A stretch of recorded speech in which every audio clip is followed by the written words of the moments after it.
កំណាបមានចំណងជើងថាគិតសិនចាំគូដកស្រង់ចេញពីសៀវភៅកំណាព្យធម៌ភាគទី5និពន្ធដោយឧបាសកអោកបូរានិងស្មូតដោយឧបាសិកានេតលីអេងចរត់កុំអាលដេញពីលដើរចេញកុំអាលមាត់តាមដានឲ្យប្រា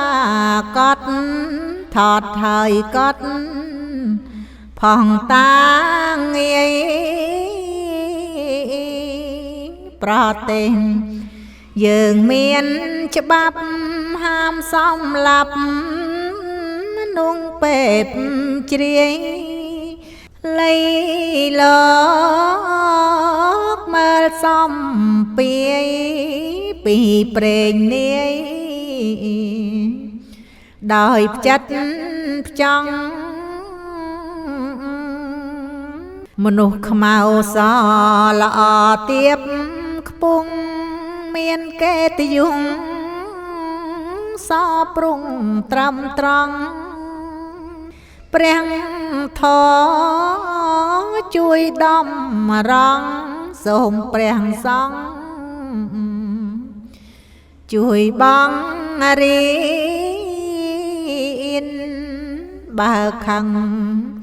មនុស្សធម្មតាត្រូវចាំថារាប់ដល់លានបើខឹងនឹងអ្នកមានមេត្តាទានរាប់ដល់កោត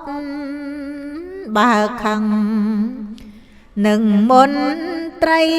ខ្លួនចង់រៃដូចចាញ់ឆ្នោតការខឹង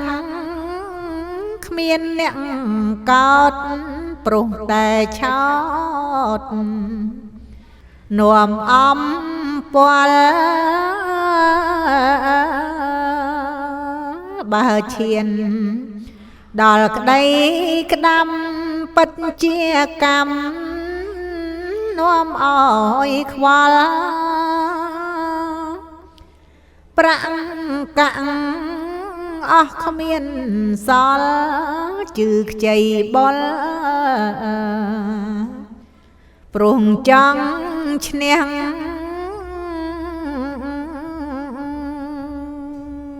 សូមអនុមោទនា